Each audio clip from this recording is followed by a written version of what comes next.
Class 9th chapter 6 के हम लोग बहुत से टॉपिक कंप्लीट कर चुके हैं।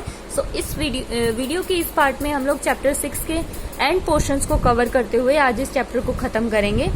सो चैप्टर 6 हमारा चल रहा है रैपिड टाइपिंग।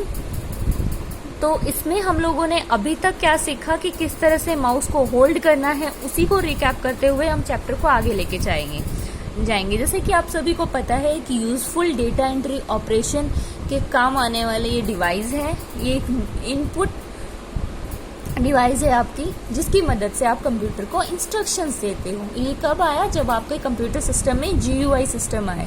फुल फॉर्म तो GUI की आप सभी जानते हैं, graphical user interface, which means कि जब आपको कभी भी ग्राफिक्स को देख के आप कंप्यूटर को इंस्ट्रक्ट कर सकते हो और उसको काम बता सकते हो। ठीक है, so this is called GUI।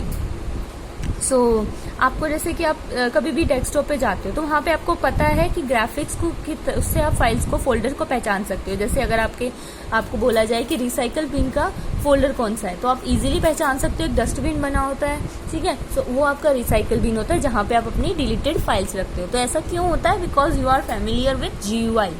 ठीक है, so this is all about GUI। So अब हम बात करते हैं किस तरीके से आपको माउस होल्ड करना है और किस क्लिक को क्या बोलते हैं और उसका क्या यूज होता है। सबसे पहले तो आप ये देख लो 7.7 फिगर में आपको होल्ड का तरीका बताया, किस तरह से माउस में फिंगर रखनी है और कैसे आपको अपनी पल्म का सहारा देना है, अपनी हथेली को उस पर रखना है। ठीक है, नेक्स्ट थिंग, सारे क्वेश्चंस आपको दिखाए हुए, right and wrong both. Okay, next one is किस तरीके से आपकी कंप्यूटर स्क्रीन पे काम करते हैं आपके जो ये क्लिक है, माउस की ऑप्शंस है, कैसे काम करते हैं बटन। सबसे पहली चीज आती है एक होवर। होवर क्या चीज होती है?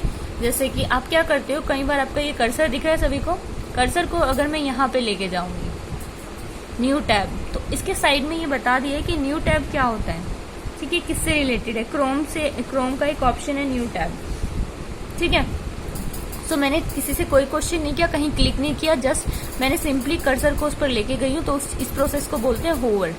ठीक है, ऐसे ही सेम अगर आप डेस्कटॉप पे से काम कर रहे होगे तो अगर आप अपना कर्सर लेके जाओगे वहां पे, तो वो बता देगा ये फाइल कौन सी ड्राइव में पड़ी है, मतलब उससे रिलेटेड इन्फॉर्मेशन आपको कर्सर के साथ में ही मिल जाती है। उस प्रोसेस को बोलते हैं होवर। Next is click. जब भी आप अपने माउस से किसी भी आइकन पर जाकर जेंटली उस पर लेफ्ट क्लिक करते हो माउस की, ठीक है, वो कहलाती है क्लिक। ध्यान से, माउस के लेफ्ट बटन को जब भी आप क्लिक करते हो उसे बोलते हैं हम लोग क्लिक। ठीक है, और ये क्यों होती है? कभी भी आपको किसी फाइल या फोल्डर को सिलेक्ट करना हो, सिलेक्शन के लिए आप क्लिक यूज करते हो। Then next is double click. Select हो गया, देन आप फोल्डर पे जाके 2 बार दबाओगे तो वो आपका कहलाता है डबल क्लिक।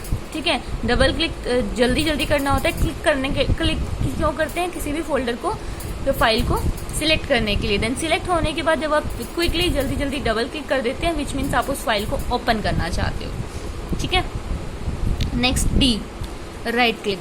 आपके माउस के राइट बटन को प्रेस करके जब आप फाइल को, पहले आप किसी भी फाइल को लेफ्ट क्लिक से यानी क्लिक से, सिंपल क्लिक से जब आप प्रेस करते हो तो वो सिलेक्ट हो जाती है। उसके बाद जब आप उस पर राइट क्लिक करते हो तो वहां पे आपको एक कॉन्टेक्स्ट मेन्यू नजर आता है। कॉन्टेक्स्ट मेन्यू क्या करता है? आपका कुछ ऑप्शंस होते हैं, अगर आपको फाइल को रीनेम करना है, डिलीट करना है, कॉपी करना है, कट करना है, पेस्ट करना है, तो वो सारी चीजें आपको कॉन्टेक्स्ट मेन्यू में नजर आती हैं। Then drag and drop. Drag and drop क्या होता है? एक जगह से दूसरी जगह किसी भी फाइल, फोल्डर, पिक्चर को शिफ्ट करना without using copy, cut, paste option. Okay, next is scroll. आपने अपना माउस देखा है, लेफ्ट राइट 2 बटन होते हैं और बीच में एक व्हील टाइप के आपको एक पार्ट होता है माउस का, जिसे हम लोग स्क्रॉल व्हील बोलते हैं। इसका काम क्या होता है? एक पेज को अप एंड डाउन करने के काम आता है। ओके, सो एक सेशन था। The next session is about rapid typing software. अब मैं इस सेशन में आपको थोड़ा सा इंट्रोडक्शन दे दूंगी कि आपने माउस और कीबोर्ड के बारे में सीखा, इनपुट डिवाइस होती है, क्या काम करती है, कौन सा बटन। लास्ट क्लासेस में हम लोग यही सीखते आए हैं। ठीक है, सो अभी यहाँ पे हम बात कर रहे हैं रैपिड के बारे में। अब आप बोलोगे मैम कीबोर्ड और माउस को पढ़ने के बाद अब हम लोग रैपिड को क्यों जान रहे हैं? बिकॉज आप कभी भी कंप्यूटर की बात करते हो तो सबसे मेन फोकस क्या होता है कि हम लोगों को डेटा स्टोर करके रखना है, और वो कैसे करोगे? कीबोर्ड की हेल्प से उसको टाइप करोगे। ठीक है। सो ये सब कैसे मुमकिन है, जब आपकी स्पीड अच्छी होगी तभी आप ज़्यादा से ज़्यादा डेटा स्टोर कर पाओगे, ठीक है। ओपनिंग रैपिड टाइपिंग सॉफ्टवेयर, कभी भी आपको कोई रैपिड टाइपिंग सॉफ्टवेयर अगर ओपन करना है तो उसके लिए क्या करोगे आप,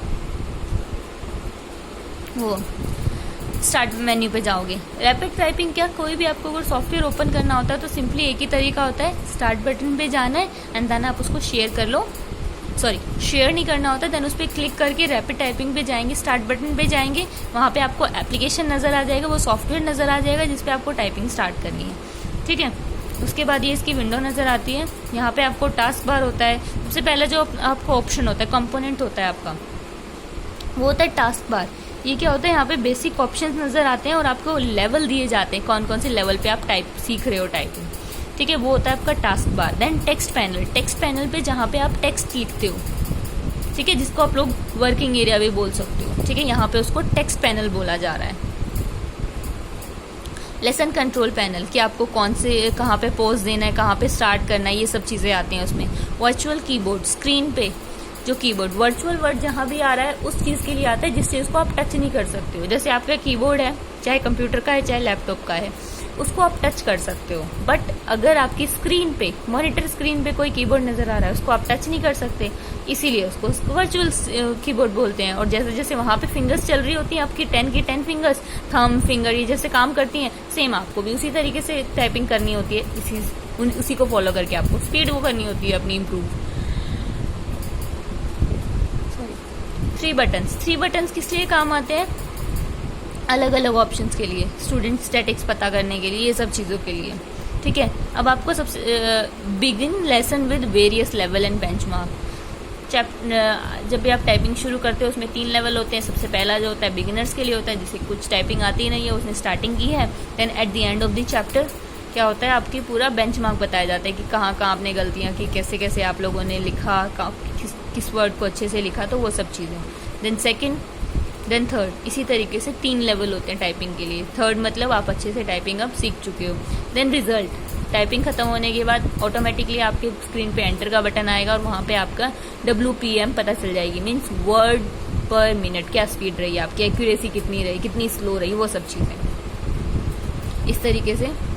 then next thing is analyse करके देखना, स्टूडेंट स्टैटिक्स, वो सब चीज़ें होती हैं उसमें। इस तरीके से ग्राफिक में रिजल्ट आता है आपका। लेसन एडिटर मतलब आपको हर रैपिड सॉफ्टवेयर में 15-16 इस तरह से चैप्टर दिए होते हैं। अगर आप चाहो तो उन्हें डिलीट भी कर सकते हो और ऐड भी कर सकते हो। किसी कोर्स की लिस्ट में जाके किसी भी लेसन को आप ऐड डिलीट कर सकते हो।